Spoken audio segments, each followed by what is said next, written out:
SWP बहुत trending है आजकल। SIP और SWP म्यूचुअल फंड के लिए ही है करके हमने समझ लिया। इनकम हर महीना रहने की वजह से आपको इन्वेस्टमेंट भी हर महीना करना पड़ेगा ना। 10% भी रिटर्न नहीं दिया, 12% भी नहीं दिया, 5% दे दिया, 5 लाख रुपए आप 1 करोड़ में बैठ के खा गए।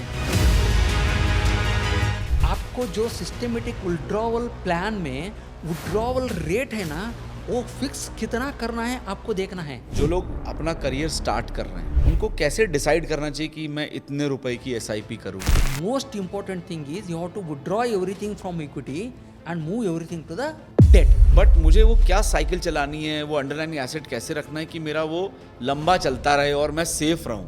51 to 60 ईयर का वन बकेट, 61 to 70 ईयर का अनदर बकेट, 71 to 80 ईयर का अनदर बकेट।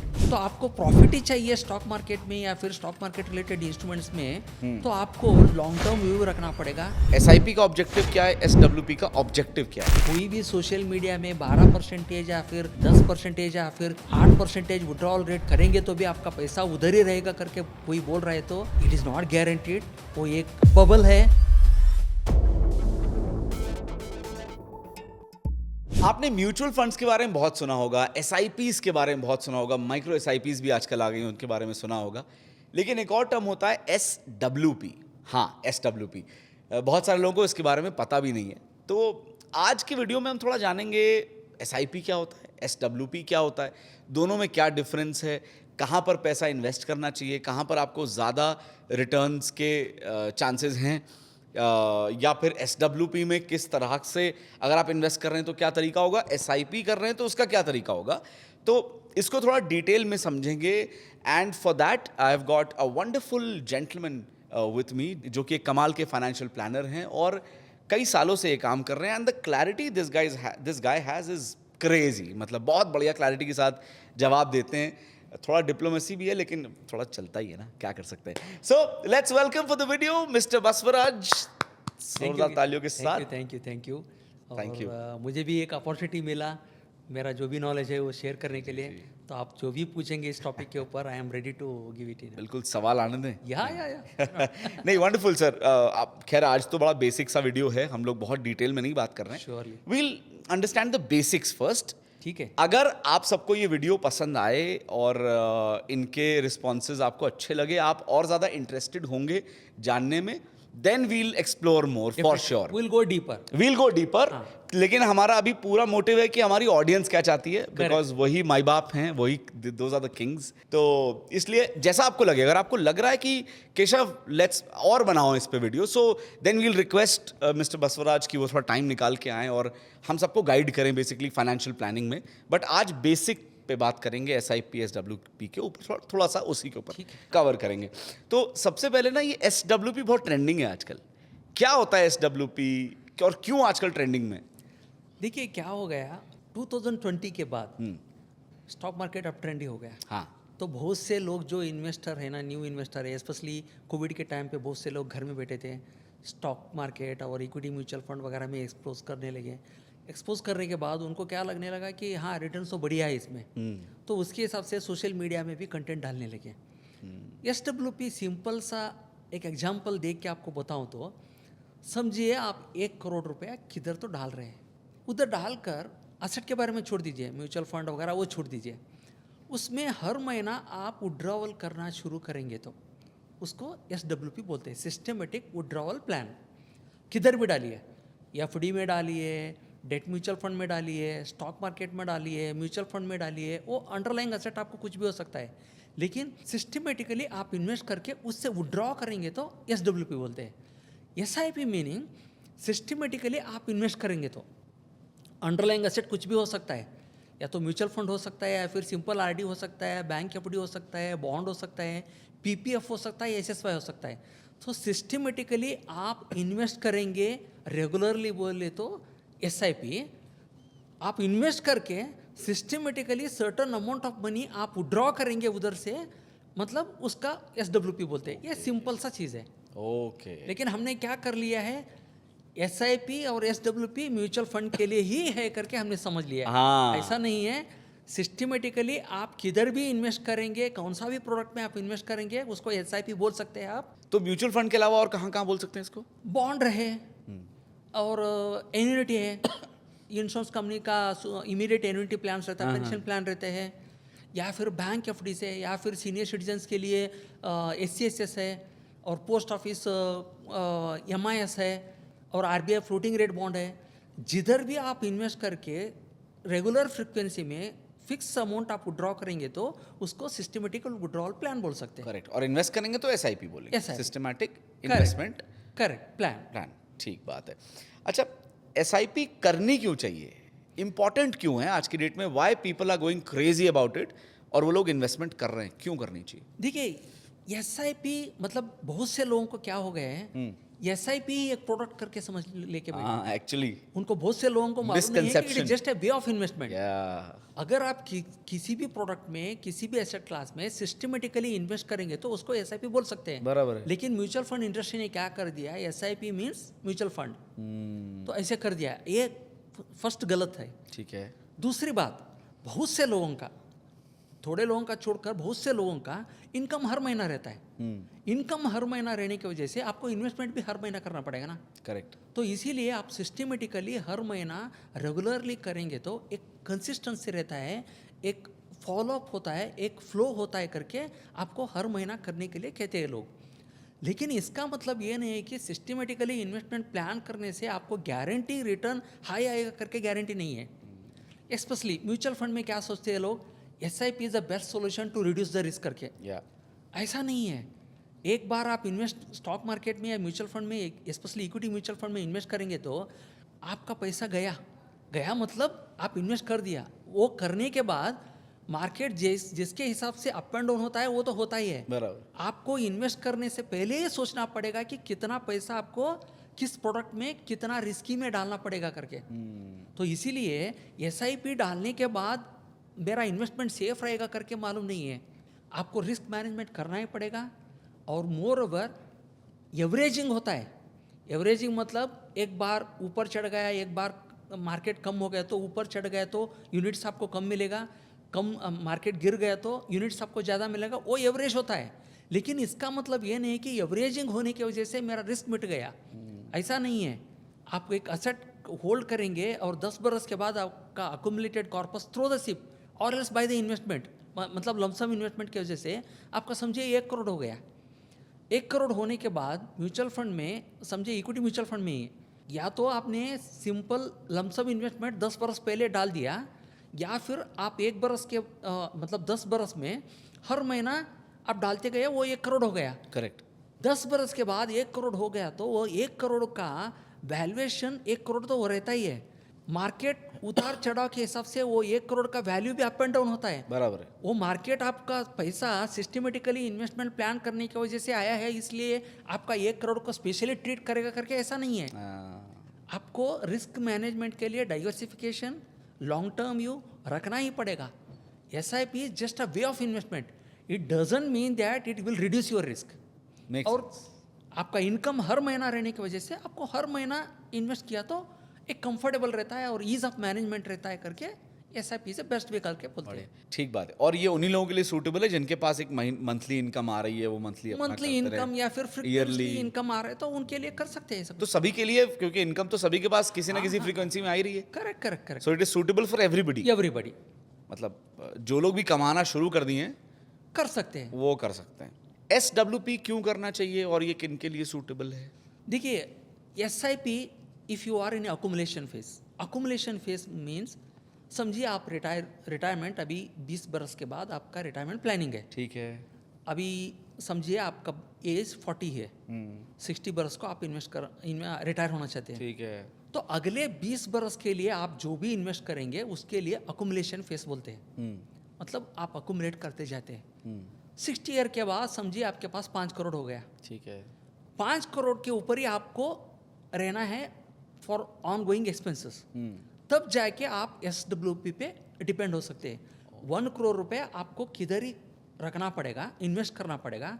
मैं किधर इन्वेस्ट करना है वो मैं बताऊंगा नहीं, क्योंकि आपके रिस्क के हिसाब से, या फिर आप इक्विटी म्यूचुअल फंड में डाल सकते हैं, या फिर डेट म्यूचुअल फंड में डाल सकते हैं, किधर भी डाल सकते हैं।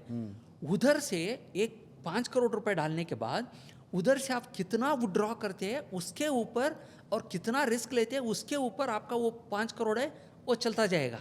ओके। लेकिन बहुत से लोग क्या कर रहे हैं, स्पेशली सोशल मीडिया में हाँ क्या करते हैं, 1 करोड़ आप इक्विटी म्यूचुअल फंड में डाल दीजिए, हाँ 12 या 15% रिटर्न दिया है 15-20 बरस आपका आंकड़ा देखेंगे हाँ। तो आगे जाके भी 12 से 15 या 20% रिटर्न देगा। देगा।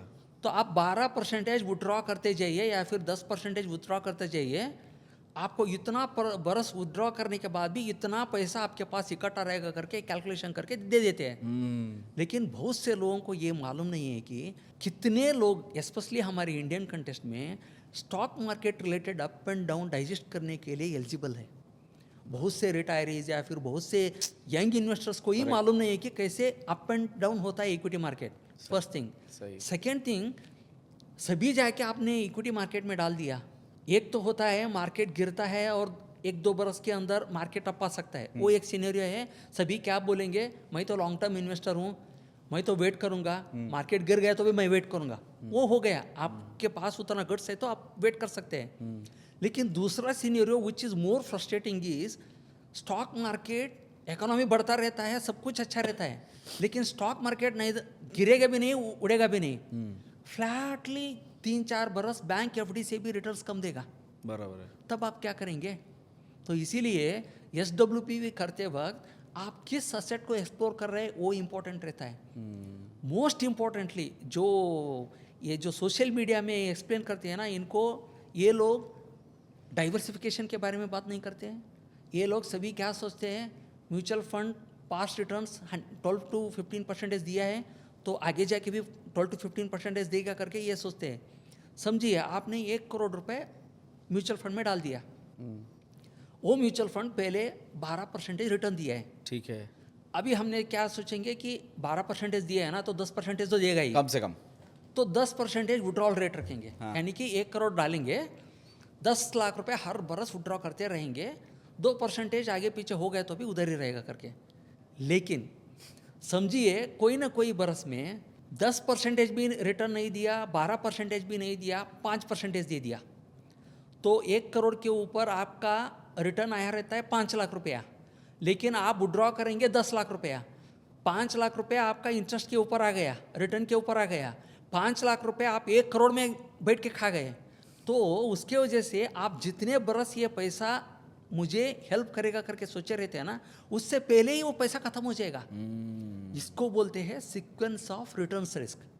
ऐसा आपको रेट ज़्यादा रहे, विड्रॉवल रेट ज़्यादा रहे और वो जो अंडरलाइंग असेट है ना वो उतना रिटर्न नहीं दे रहा है, तो you are end up in withdrawing the money from the principal itself only. Correct. तो उसके वजह से वो पहले ही खत्म होने का चांसेस रहता है। हाँ सही बात। तो इसीलिए आपको जो सिस्टमेटिक विड्रॉवल प्लान में विड्रॉवल रेट है ना वो फिक्स कितना करना है आपको देखना है।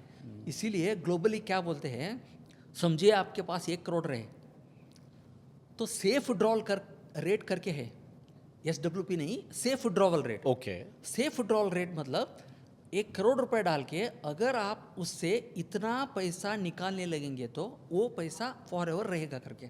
ओके। ये भी कॉन्सेप्ट वेस्टर्न कॉन्सेप्ट है। वेस्टर्न में उनको लास्ट 100 ईयर्स का डेटा है तो इसलिए वो लोग जज करके किया है। तो उनके हिसाब से around 4% is the safe withdrawal rate. मतलब 1 करोड़ रुपए डालेंगे, 4 लाख रुपया निकालेंगे, अगले बरस इन्फ्लेशन एडजस्टेड 4 लाख रुपया, 4 लाख रुपया ही नहीं, 4 लाख रुपया प्लस इन्फ्लेशन, तो उसका अगले बरस निकालेंगे। तो ऐसे निकालते जाएंगे तो आपको वो पैसा वैसे ही रहेगा करके एक अनुमान है। ठीक है। तो उसके हिसाब से आपको इंडियन कंटेस्ट में आपको सेफ विड्रॉल रेट सेट करना है या फिर SWP सेट करना है तो मेरे हिसाब से 3 to 3.5% इज फार बेटर।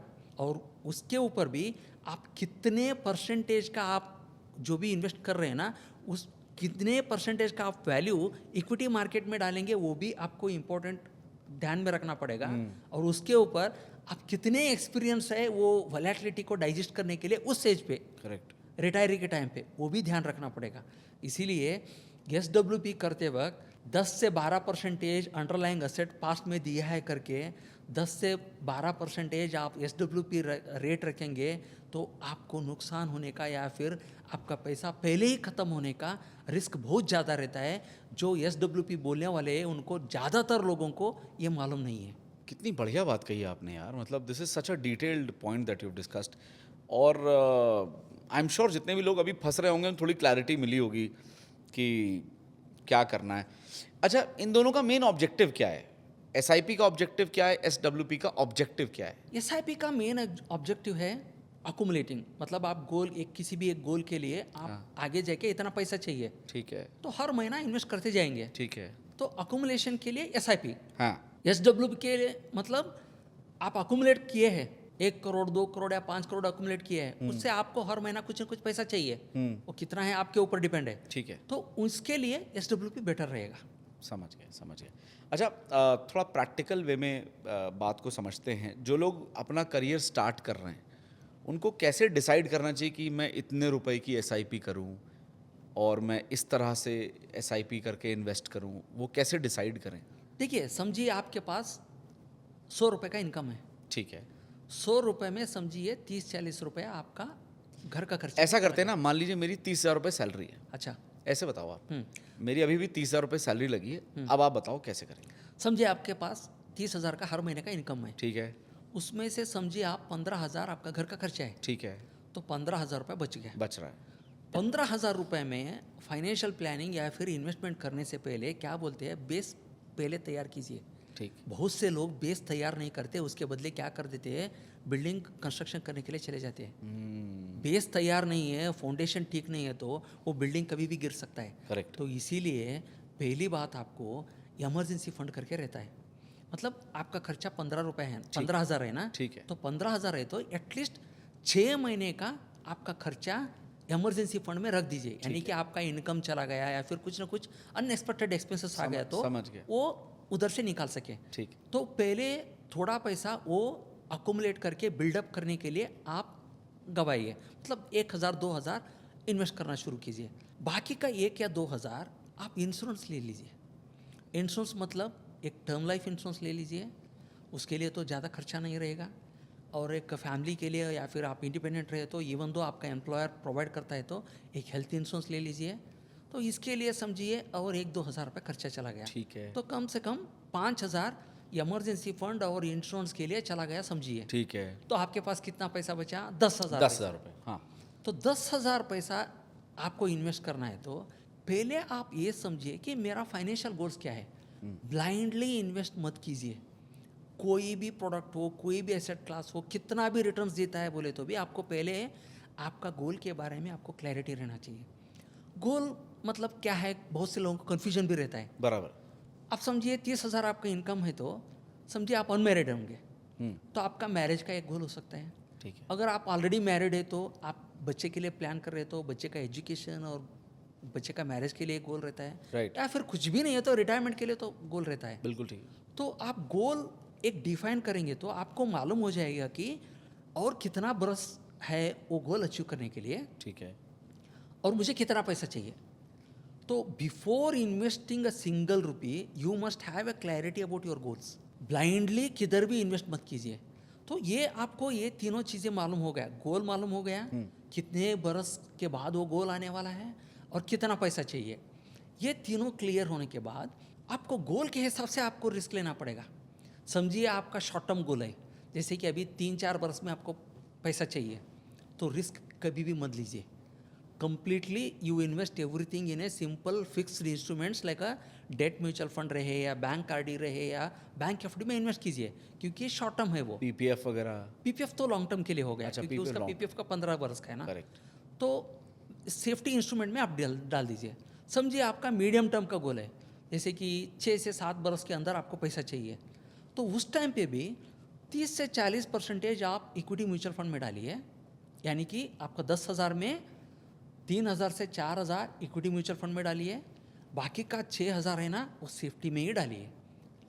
और जैसे ही वो आपका गोल 3 बरस का हो जाएगा ना, most important thing is you have to withdraw everything from equity and move everything to the debt. क्योंकि आपका जो इन्वेस्ट किया है ना, आपने एक गोल के लिए इन्वेस्ट किया है और गोल वो शॉर्ट टर्म हो गया तो, और उस शॉर्ट टर्म के टाइम पे मार्केट गिर गया तो वो गोल के लिए बहुत इम्पैक्ट हो जाएगा ना। तो इन्वेस्ट कैसे करना, कितना एंट्री करना, कब एंट्री करना वो इम्पोर्टेंट है। कब उधर से पैसा निकालना, कैसे रिस्क को अवॉइड करना वो भी इम्पोर्टेंट है।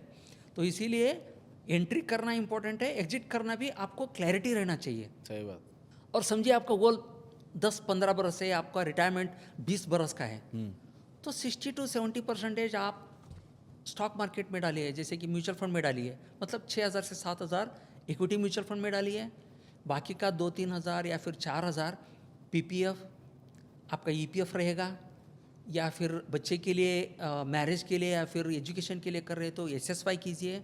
उसके बाद भी आपके पास डेट के लिए पोर्टफोलियो है तो then you can explore debt mutual fund.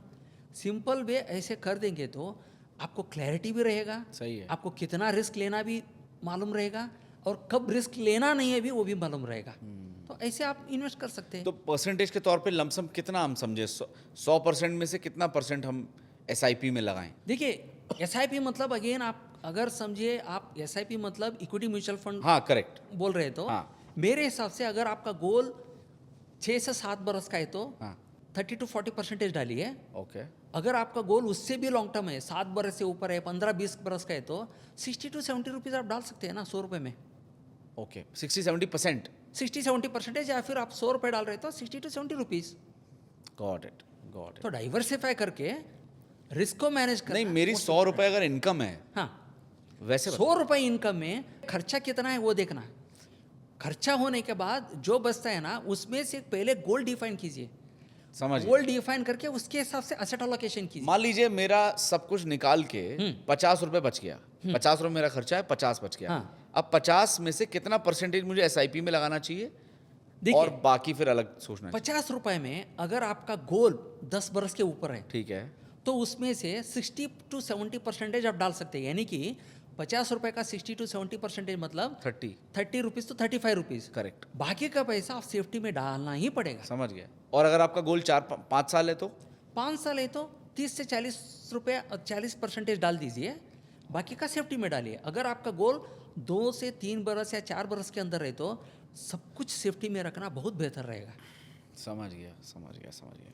अच्छा एसआईपी में एडवांटेजेस क्या होते हैं? एसआईपी में फर्स्ट एडवांटेज क्या है कि आपको मार्केट का देखने का जरूरत ही नहीं पड़ेगा। हर महीना इनकम आता रहता है, without looking at the market condition you can invest regularly. Okay, for example बताता हूँ, मैंने एक स्टडी किया, मैंने एक आर्टिकल भी लिखा है। मैंने 20 बरस का निफ्टी 50 का आंकड़ा ले लिया, उसमें 3 लोगों को क्रिएट किया मैंने। एक आदमी हर महीना जब मार्केट ऑल टाइम डाउन रहता है ना तभी इन्वेस्ट करता है, और दूसरा आदमी जब ऑल टाइम हाई होता है ना उस महीने में तब इन्वेस्ट करता है, और तीसरा आदमी without looking at up and down he will invest on 5th of every month। तो थोड़े लोग क्या समझते हैं कि मैं शॉर्ट टर्म में मार्केट डाउन रहूँगा तभी इन्वेस्ट करूँगा करके, इम्पॉसिबल है वो। लेकिन फिर भी मैंने ये टेस्ट किया, 15-20 बरस का मैंने टेस्ट करने के बाद end of the day result मैंने क्या देखा कि तीनों इक्वली रिटर्न्स पे है। मतलब जो मार्केट टाइमिंग किया है वो भी सेम रिटर्न पाया है, और जो मार्केट का टाइमिंग नहीं किया है ब्लाइंडली एवरी मंथ उसी डेट पे इन्वेस्ट किया है वो भी उसी रेट पे है। Correct. तो ये क्या दिखाता है कि मार्केट टाइमिंग्स वगैरह देखिए मत, आपका जब भी इनकम आता है तब ब्लाइंडली इन्वेस्ट कीजिए with proper asset allocation. This is first thing. Very nice. Second thing, long term view रखिए, शॉर्ट टर्म व्यू मत रखिए। शॉर्ट टर्म में रिटर्न आया है करके रिस्क लेकर ब्लाइंडली इन्वेस्ट मत कीजिए, लॉन्ग टर्म व्यू रखिए। मोर ओवर मार्केट गिरेगा या उड़ेगा वो किसी को भी मालूम नहीं है, बराबर है। तो इसीलिए आपको रिस्क लेके, और जब मार्केट गिरता है तब भी आपको बिहेवियर पे कंट्रोल करके लॉन्ग टर्म व्यू है। तो अगर समझिए आपको क्लैरिटी है 20 बरस के बाद मुझे वो पैसा चाहिए, समझिए कल ही मार्केट 30 से 40% गिर गया, क्या करोगे? तो आप कुछ नहीं कर सकते ना, क्योंकि आपको पैसा तो 20 बरस के बाद चाहिए। Correct. तो आपको पैनिक क्यों होना है? अगर वो आपको क्लैरिटी नहीं है 20 बरस के बाद पैसा चाहिए या फिर 10 बरस के बाद पैसा चाहिए करके वो क्लैरिटी नहीं है, तो ऑब्वियसली विल पैनिक। तो आप उड्रा कर देंगे और मिस्टेक कर देंगे। ज़्यादा पैसा कब होगा स्टॉक मार्केट में? जब मार्केट गिरेगा तभी। करेक्ट। जब मार्केट अप होता रहता है तब ज़्यादा पैसा नहीं है, नहीं जब है। मार्केट गिर के उड़ेगा तब रिटर्न ज़्यादा पैसा है, हाँ। लेकिन उसी टाइम पे लोग पैनिक होते हैं। हाँ, तो उसी टाइम पे आपको बिहेवियर कंट्रोल करके आप इन्वेस्ट करेंगे तो एसआईपी का एडवांटेज बहुत बहुत है। अच्छा क्या एक इन्वेस्टर एक साथ एसआईपी और एसडब्ल्यूपी दोनों कर सकता है? हाँ हाँ, इज इट? कर सकते हैं, कर सकते हैं। तो किस सिचुएशन में ये ज़्यादा सूटेबल होगा एसआईपी और एसडब्ल्यूपी दोनों साथ में करना? देखिए एसआईपी सूट होगा अगर आपका किसी गोल के लिए अकोमुलेट कर रहे हैं। फॉर एग्जांपल आपको आपका बच्चे के एजुकेशन के लिए अकोमोडेट करना है ठीक है। तो एसआईपी कर सकते हैं। इसके अलावा आपके एक्सपेंसेस मतलब आपका इनकम कम है और एक्सपेंसेस बियर करने के लिए आपको किसी भी एक असेट के ऊपर डिपेंड है, तब जाके आपका जो भी अकोमोडेटेड कॉर्पस है ना वो किसी असेट के अंदर रखकर उधर से एसडब्ल्यूपी कर सकते हैं, तो दोनों चल सकते हैं। बहुत बढ़िया, हाँ किया जा सकता है। अच्छा, क्या कॉमन गलतियां करते हैं लोग एसआईपी एसडब्ल्यूपी करने में या विड्रॉल करने में, क्या गलती करते हैं? एसआईपी करते हो तो क्या करते हैं मतलब आपको एमफी का ही डेटा मतलब दिखाया तो हाँ average SIP holding period is around 5 years और लेस देन 5 years Right. मतलब लोग इन्वेस्ट करते हैं with a long term view, लेकिन जब भी मार्केट गिरता है या जब भी मार्केट साइडवेज में रहता है तो लोग पैनिक होते हैं या फिर अरे मैंने बैंक एफडी में रखा रहता तो इससे ज़्यादा रिटर्न आया रहता, विड्रॉ कर दूँ क्या करके विड्रॉ कर देते हैं। करेक्ट। तो लॉन्ग टर्म व्यू रखकर आपको एसआईपी में इन्वेस्ट किया तो आपको बेहतर रहेगा, first thing. Second thing, market timing देखकर आप इन्वेस्ट करेंगे वो मत कीजिए। मार्केट टाइमिंग परफेक्टली प्रिडिक्ट करना इवन भगवान को भी मालूम नहीं है। जब भी आपको इनकम आता है उसके हिसाब से आप इन्वेस्ट कीजिए, that will be better. Third thing regarding SWP, आप कितना विड्रॉवल रेट सेट कर रहे हैं वो मोस्ट इंपॉर्टेंट बहुत है। इंपॉर्टेंट है। सेकेंड थिंग, अंडरलाइंग असेट आप कौन सा चूज कर रहे हैं वो भी इंपॉर्टेंट है, और उस अंडरलाइंग असेट के लिए आप कितना एडजस्टेड है। ओके, क्या बताएं? एसडब्ल्यूपी करते वक्त हाँ आपको एक पहली बात जानकारी लेना है कि आपका विड्रॉल रेट कितना रहना चाहिए। ठीक है। मेरे हिसाब से जितना कम है उतना अच्छा है। फर्स्ट, हाँ जो आपने बताया। हाँ अंडरलाइनिंग एसेट जो आप बता रहे थे। अंडरलाइंग असेट मीनिंग हाँ आप वो अकोमुलेटेड कॉर्पस को आप किधर डाल रहे हैं, ओके। जैसे कि इक्विटी म्यूचुअल फंड में डाल रहे हैं या फिर सेफेस्ट इंस्ट्रूमेंट में डाल रहे हैं, तो उसके हिसाब से समझिए। हाँ आपको कुछ जानकारी नहीं है इक्विटी म्यूचुअल फंड के बारे में या फिर इक्विटी मार्केट के बारे में, सभी इकट्ठा किया हुआ पैसा आपने इक्विटी म्यूचुअल फंड या फिर स्टॉक मार्केट रिलेटेड इंस्ट्रूमेंट में डाल दिया। हाँ। आगे जाके मार्केट अप एंड डाउन हो गए तो आप कितने ही एक्सपीरियंस है वो वोलेटिलिटी को डाइजेस्ट करने के लिए, क्योंकि बहुत से लोगों को स्पेशली इंडियन कंटेक्स्ट में बहुत से लोगों को एक्सपीरियंस ही नहीं है। करेक्ट, मालूम नहीं कैसे करें। तो इसीलिए अंडरलाइंग असेट भी मैटर करता है, और दूसरी बात आप कितना विड्रॉवल रेट सेट कर रहे हैं वो भी मैटर करता है। जितना हो सके उतना आपका विड्रॉवल रेट कम रहना चाहिए। अच्छा, जब रिटायरमेंट होती है, अच्छा मुझे लग रहा है एसडब्ल्यूपी ना रिटायरीज के लिए बहुत काम आता होगा। करेक्ट। तो जितना मैं आपकी बातों से समझ पा रहा हूँ, तो रिटायरमेंट के टाइम पे मुझे कितना अमाउंट निकालना है ये तो आपने बता दिया कि कम से कम इंटरेस्ट रेट रखो, बढ़िया है। बट मुझे वो क्या साइकिल चलानी है, वो अंडरलाइंग एसेट कैसे रखना है कि मेरा वो लंबा चलता रहे और मैं सेफ रहूं, उसके ऊपर आप थोड़ा बताइए कैसे there are so many strategies manage करें। हाँ सो मेनी स्ट्रेटजीज, मतलब एक तो रहता है कि 50% इक्विटी में डालिए, 50% डेट में डालिए और 3 to 4% आप विड्रॉल करते रहिए करके, वो एक स्ट्रेटजी है। हाँ इसके अलावा थोड़ा बहुत कॉम्प्लिकेट करेंगे तो there something called age bucket strategy. Okay, what is bucket strategy? Bucket strategy. Okay, समझिए आप 50 बरस के हैं, आपके पास 5 करोड़ है और आपका लाइफ एक्सपेक्टेंसी 80 ईयर्स है, मतलब 80 ईयर्स तक आप रहेंगे करके आपको अंदाज़ा है।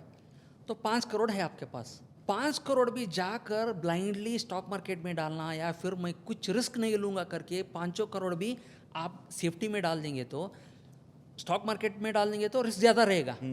सेफ्टी में डाल देंगे तो आपका इन्फ्लेशन एडजस्टेड रिटर्न नहीं मिलेगा, क्योंकि इन्फ्लेशन बहुत ही डेंजरस एक इम्पैक्टिंग फैक्टर है रिटायरीज के लिए। करेक्ट। हम कैसे मैनेज करेंगे? तो उसके लिए क्या कर सकते हैं कि आपका 10-10 बरस का रिक्वायरमेंट का एक बकेट क्रिएट करना। 51 to 60 ईयर का 1 बकेट, 61 to 70 ईयर का another bucket, nice. 71 to 80 year का अनदर बकेट। अभी आप 50 ईयर है, 50 to 60 ईयर का इमीडिएट जो आपका रिक्वायरमेंट है ना, उधर कुछ भी रिस्क नहीं लेना। 10 बरस का पूरा जो भी रिक्वायरमेंट है ना वो पूरा जाके हम सेफ्टी में डालेंगे, यानी कि मुझे कुछ चिंता ही नहीं करना है कि मेरा पैसा हर महीना फिक्स आ जाए और कुछ भी मुझे आगे पीछे न हो जाए फॉर द नेक्स्ट 10 ईयर्स। तो वो क्या है, सेफ्टी क्या है वो? सेफ्टी मतलब आपको डेट फंड या फिर post office senior citizen scheme, RBI floating rate bond, central government bond, state government bonds, या फिर post office monthly income scheme, ऐसी चीज़ों में, या फिर इमीडिएट एन्युटी प्लान्स है लाइफ इंश्योरेंस का, तो उसमें डाल सकते हैं, यानी कि उधर प्रिंसिपल भी आपका सेफ रहेगा और रिटर्न्स भी गारंटेड रहेगा। ठीक है। बट जो सेकंड बकेट है ना वो आपको आगे 10 बरस के बाद चाहिए ना, आपका 61 to 70 चाहिए, हाँ तो उस बकेट में हम रिस्क ले सकते हैं ना। ठीक है। तो उधर 30 to 40% या 50% तक आप स्टॉक मार्केट में डालिए, बाकी का पैसा सेफ्टी में डालिए। Make sense. थर्ड बकेट जो आगे जाके अभी 20 बरस के बाद आने वाला है, आपको 70 to 80 है, तो उधर 50 to 60% आप स्टॉक मार्केट में डालिए, बाकी का डेट में डालिए। तो जैसे जैसे वो बढ़ रहा है ईयर, हाँ। आपका स्टॉक मार्केट में डालने वाला पैसा बढ़ तो रहा है। ऐसे करेंगे तो आपको क्लैरिटी रहेगा कि आप कितना रिस्क ले रहे हैं, और आपका जो भी इन्वेस्टमेंट है ना, it will generate certain inflation adjusted returns also, और उसके हिसाब से आपका रिटायरमेंट कॉर्पस के ऊपर जो स्ट्रेस लगता है ना कि मुझे इतना पैसा चाहिए लेकिन नहीं मिल रहा है करके, Correct. वो थोड़ा स्ट्रेस कम हो जाएगा। तो ऐसे स्ट्रेटजीज करके भी आप रिस्क भी ले सकते हैं, कैलकुलेटेड रिस्क भी ले सकते हैं, और कॉन्स्टेंट स्ट्रीम ऑफ विड्रॉवल भी कर सकते हैं, और इससे आपको क्लैरिटी भी रहेगा कि मैं कितना विड्रॉ कर सकूं। बढ़िया है, बहुत अच्छा है, बकेट वाला स्ट्रैटेजी बहुत बढ़िया है, वेरी नाइस। अच्छा, एसआईपी में रिस्क और रिटर्न दोनों को बैलेंस करते हुए, मैनेज करते हुए, क्या टेन्योर आप सजेस्ट करते हो कि इतने साल तक की तुमको करनी चाहिए जिसमें तुम्हारा रिस्क और रिटर्न दोनों बैलेंस रहेगा, मैनेजेबल? देखिए एसआईपी मतलब अगेन इक्विटी म्यूचुअल फंड हम समझेंगे तो, हाँ अगर आप पास्ट का डेटा देखेंगे तो कोई भी 5 बरस से आगे इन्वेस्ट किया है या फिर होल्ड किया है, उनको कभी भी लॉस नहीं हुआ है। ओके। तो आपको प्रॉफिट ही चाहिए स्टॉक मार्केट में या फिर स्टॉक मार्केट रिलेटेड इंस्ट्रूमेंट्स में, तो आपको लॉन्ग टर्म व्यू रखना पड़ेगा। मोर देन 5 इयर्स अगर आपका टेन्योर है तो आप एसआईपी में डाल सकते हैं, आंखें बंद करके, patiently, without worrying about the negative returns. ठीक है। अच्छा, आजकल लोग ये भी कह रहे हैं कि एसआईपी करने से लाइफ लॉन्ग इनकम मिलती रहेगी, एक ये भी बहुत चल रहा है ट्रेंड में, ये सच है? लाइफ लॉन्ग इनकम मिलता है या न मिलता है वो सेकेंडरी, लेकिन आपको एसडब्ल्यूपी करके वो नाम है, ओके। हाँ। एसआईपी करने से आपको लाइफ लॉन्ग इनकम नहीं मिलेगा। हाँ एसआईपी करने से आपको इन्वेस्टमेंट अकुमुलेट होगा। हाँ, वो अकुमुलेट होने के बाद आप कितना विड्रॉ करते हैं उसके ऊपर डिपेंड है। बराबर है, बराबर है, बराबर है, बराबर। तो मतलब ये एक मिथ ही हुआ फिर तो, हाँ, life obviously। Long income. Life long income आप कितना अकुमुलेट किए हैं, किधर विड्रॉ इन्वेस्ट कर रहे हैं और कितना विड्रॉ कर रहे हैं, उसके ऊपर आपका लाइफ लॉन्ग इनकम बना रहेगा। समझ गया मैं। अच्छा, अगर मान लीजिए 20 साल तक हमने 20,000 रुपये पर मंथ जो है एसआईपी में म्यूचुअल फंड में इन्वेस्ट कर दिया, तो 20 साल के बाद कि मैं कितना एक्सपेक्ट कर सकता हूँ? अराउंड 2 करोड़, 3 करोड़, 5 करोड़, कितना अमाउंट? देखिए एक अंदाजे के हिसाब से समझिए 2 करोड़ हो गया।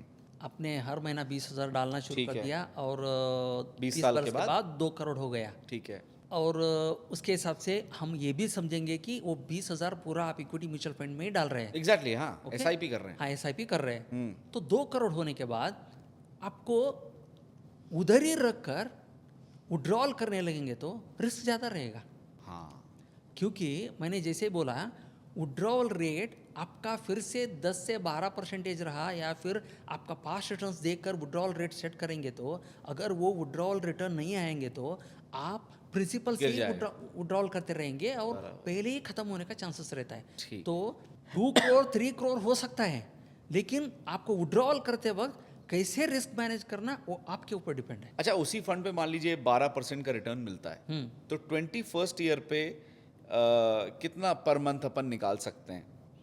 1.5 लाख, 2 लाख, 3 लाख, कितना आप? देखिए आपका अकुमुलेटेड कॉर्पस 3 करोड़ है समझिए, और मेरे हिसाब से 3 to 4% शुरू कीजिए। ठीक है, मतलब 21st ईयर से, 21st ईयर 20 साल के बाद। हाँ, हाँ 3 to 4% विड्रॉल शुरू कीजिए। ठीक है। लेकिन मैं 3 to 4% उतना ही फिक्स रखिए करके मैं नहीं बोल रहा हूँ। हाँ 3 to 4% पहले बरस, हाँ नेक्स्ट ईयर में इन्फ्लेशन एडजस्टेड 3 to 4%। ठीक है। मतलब पहले बरस में आपने समझ लिया हर महीना 1 लाख रुपए निकाल दिया, अगले बरस आपको 1 lakh rupees plus inflation rate, मतलब 8% ऑफ इन्फ्लेशन पकड़ेंगे तो 1,08,000 रुपीज नेक्स्ट महीने नेक्स्ट बरस से।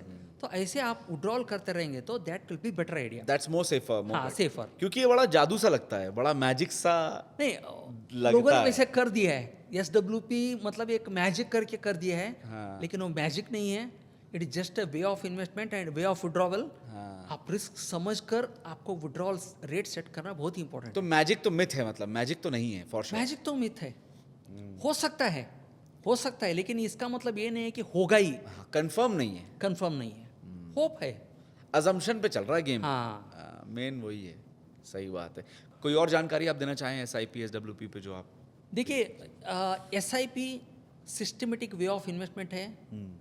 वो आपको एक पेशेंस दिखाता है, वो आपको एक कमिटमेंट दिखाता है, वो आपको एक लॉन्ग टर्म वे के लिए अकोमोलेट होने का एक जरिया है। ठीक है। तो SIP एक बार सेट करेंगे तो don't discontinue in the middle, that will break your wealth creation journey. Okay, SIP के लिए, SWP के लिए आप जितना हो सके उतना आप विड्रॉल रेट कम रखिए, और असेट आप किधर इन्वेस्ट कर रहे हैं, कितना रिस्क है, डाइवर्सिफाई करके आप विड्रॉल रेट सेट कीजिए।